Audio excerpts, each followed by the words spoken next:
Terry, I want to ask you a question. You know, this program, how we present things, would you say that our audience would be 2 times as many Democrats as, Republicans as Democrats, or 3 times, or even, or? I would say probably 2 times. 2 times Republicans to Democrats. Ladies and gentlemen, we have some absolutely astounding statistics that have come from interviewing 1,000 of our audience. You will not believe the results, and I will not tell you now. I will wait till later, so you'll stay tuned. But in the meantime, Israel's Air Force is still blasting away at Hamas terrorist targets, while doctors are treating civilians injured in the deadly attacks. And now the United States is sending the Secretary of State to help end the fighting between Israel and Hamas. Hillary Clinton is on her way to meet with Israeli Prime Minister Benjamin Netanyahu. Julie Stahl has the story from Israel. 1 week into the latest round of the Israeli-Gaza conflict, Palestinians are still launching rockets at Israel, and the Israeli Air Force is still pounding terror sites in the Gaza Strip. The international community is urging Israel toward a ceasefire and to avoid a ground incursion, but Israel says a ceasefire too soon wouldn't be good. You need now to really destroy the terrorist infrastructure. All of what is standing behind the barrage of missiles which are hitting here our civilian population. And you also want to make sure they will not be able to re-equip themselves quickly and again smuggle weapons which are coming from Iran. For Israel, one of the star players has been the Iron Dome anti-missile system, intercepting some 350 rockets that would likely have hit populated areas. Major Aryeh Shalakar said the situation would have been crazy without it. I think if I just compare a few years ago without the Iron Dome, people are scared. You're talking about half of Israel almost under terror threat, up to Tel Aviv, as you know. You know, the big centers of Israel, Jerusalem, Tel Aviv, this is just unimaginable. It would be like 150 million Americans would be under threat. The system is 80 to 90% effective in shooting down rockets headed for the Israeli population. But some are getting through, including this one that hit a school in Ashkelon on Monday. All of the schools within the 40-kilometer radius have been closed over the last 6 days. This was a decision which was made by the Home Front Command in order to prevent people from being injured. We know that the Hamas are targeting innocent civilians, women and children. In Ashkelon, children whose parents need to work are being taken care of at this shelter. I live in Ashkelon and my mother is a doctor, so she needs to go to the work, and they do that because if she cannot go and work and leave all the children alone. In Ashdod, a multiple language call center at the municipality is helping the population to cope with physical and emotional challenges. We are not afraid. We are very strong. We believe in our government. Julie Stahl, CBN News, Ashdod, Israel. Thanks, Julie. Very brave people. You know, I was roundly criticized. I get criticized when I say things that are true. People don't like to hear the truth, but some time ago, I criticized Ariel Sharon, Prime Minister of Israel, for giving away the Gaza. It was not a smart move. And it seemed at the time people were saying, oh, land for peace and all this nonsense. Well, that's what it's gotten them. What they've done is given up a military base for Hamas, a launching ground for missiles against Israel. Had they kept a military presence in Gaza, they wouldn't have been having this problem. So it seemed so noble at the time. I'm going to just show you my heart, what a wonderful partner I am for peace. Nonsense. Israel needs to look after its own interest and not worry about world opinion. They need to do what's strategically right, and they did what was strategically wrong in this case, and they're paying the price for it. So why has Hamas gotten into this fight with Israel at this time? Well, Lee Webb has that story from the CBN newsroom. Lee? Pat, I spoke with Cliff May, the president and founder of the Foundation for the Defense of Democracies, and I asked him what Hamas has to gain from this fight with Israel right now. Why they're doing this now is more mysterious, and why they're escalating, and they are escalating. They're using longer-range missiles, Fajr 5s and M75s, that they have gotten from Iran. with help from Sudan, and possibly the Egyptians have knowingly allowed these missiles to be transported across their soil as well. Why are they doing that?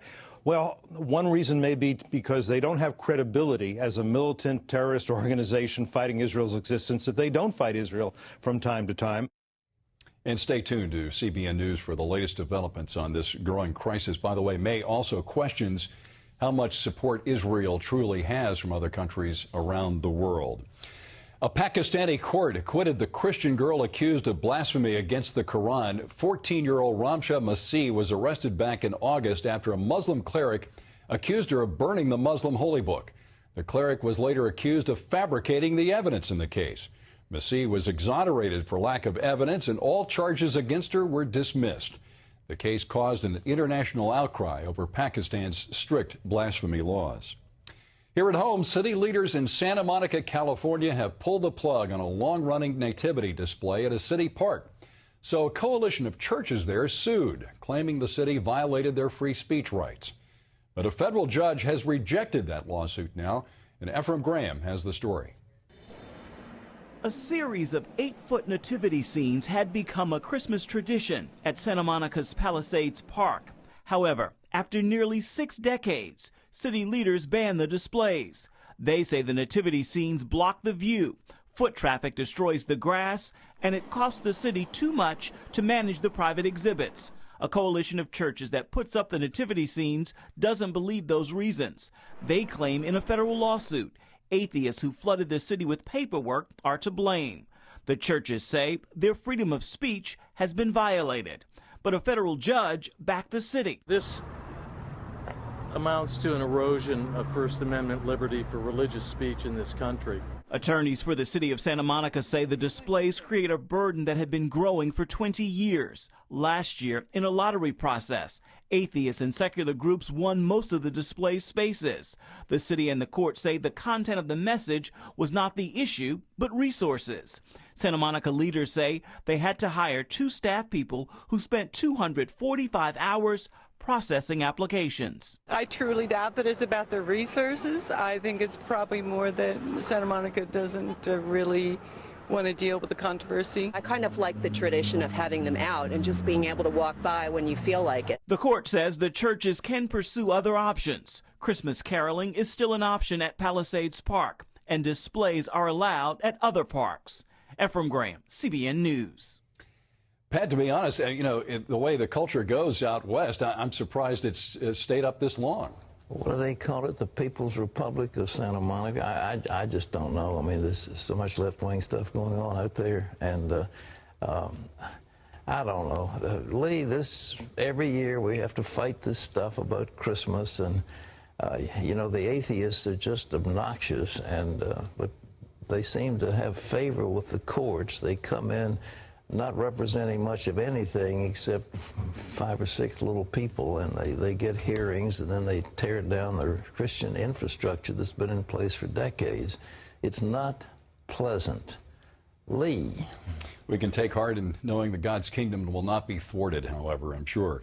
Mitt Romney's poor showing with Hispanics in the election has ignited a strong debate among Republicans. Many say immigration reform would help the GOP with Hispanics, but not everyone agrees. Paul Strand has that story now from Washington. This panel of conservatives said a tiny minority of anti-immigrant Republicans convinced GOP primary candidates like Mitt Romney they had to shy away from reform. This has become third-rail politics in our party, where you don't want to talk about it. Candidates, I mean, when Mitt Romney got asked in the debates about immigration, it was like very awkward. He's like, what do I do with my hands, It's a stance that came back to haunt Romney Election Day when Hispanics turned on him. They were offended by him, so he entered the general election mortally wounded, and it showed. Only 27% of Latinos voted for him. Southern Baptist leader Richard Land says Ronald Reagan did immigration reform, and Christians should back it now. We have an obligation to treat others as we'd like to be treated. To love your neighbor as yourself. Land told this gathering at the American Enterprise Institute the solutions are easy. Identity cards, a clear path to citizenship, a flexible guest worker program that would let foreigners come and go easily. Leaders just need to step up. This is an issue that can be solved. The American people are way ahead of where their elected representatives. But the National Review's Ramesh Ponnuru disagrees this is all that stands in the way of capturing the Hispanic vote. He says most Latinos embrace Obamacare, bigger government, a much higher minimum wage, and so on. So on issue after issue, these are voters who just disagree with conservatives. I can't disagree with him more. Aguilar says deal with immigration reform and Hispanics will turn around. If we get this issue right, Latinos will see the conservative message, will receive it well, because they're for life, they're for marriage, they're extremely entrepreneurial, so we can be very competitive with them. Paul Strand, CBN News, Washington. Pat, that's an interesting debate. Which side do you fall on there? Well, I'm on the side of let's get immigration right, and I think the idea that they're concerned about these other things, sure they are, but at the same time, the Republicans have systematically stuck their fingers in the eyes of the Hispanics. It's just unbelievable how biased, prejudiced, and all the rest of it, they have shown themselves. And the idea of talking about self-deportation, give me a break. These people maybe have been here for 2 or 3 generations, and now you're going to talk about self-deportation. Insults. So let's get this immigration thing right. They had a bill coming up, and Sensenbrenner and some of the conservative Republicans started screaming against it. Oh, this is amnesty, and isn't this horrible? We're going to destroy America. Well, they've destroyed themselves. Okay, I asked you that question at the beginning. In our audience, those who view this program, you know, Fox talks about being fair and balanced, but they aren't even close to being as balanced as we are. In what way? In our audience composition. Yes. So what predominant of the Democrats or Republicans or independent, which is the largest group? Well, I'm afraid to answer now, but I'm going to, since you have made this an issue, I'm going to say, well, I would have said conservatives, but apparently I'm wrong. Are you ready for this, ladies and gentlemen? This is an independent survey of 1,000 of our viewers, this representative. 38% of our audience list themselves as Democrats. Wow. 24%, 29%, whatever, the 23% list themselves as Republicans, 7% independent, and non-registered, shame on you, 32%.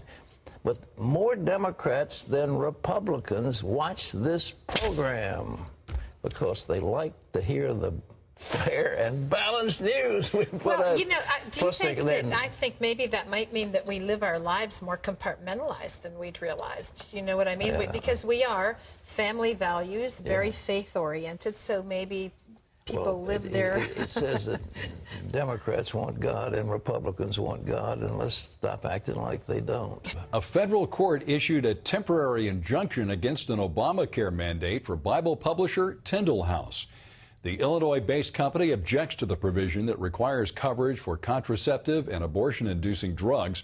The court had initially questioned whether Tyndale House was religious enough for an exemption. However, the ruling does stop the enforcement of the mandate for Tyndale. A federal judge has rejected, though, a similar request for Hobby Lobby. Like Tyndale, attorneys for the giant retail chain argued the mandate violates the Christian beliefs of the company's owners. But the judge ruled in this case that they were only indirectly burdened by the mandate's requirement. Hobby Lobby's lawyer says every American, including family business owners, should be free to live and do business according to their religious beliefs. Hobby Lobby plans to appeal the decision. You can always get the latest from CBN News by going to our website at cbnnews.com.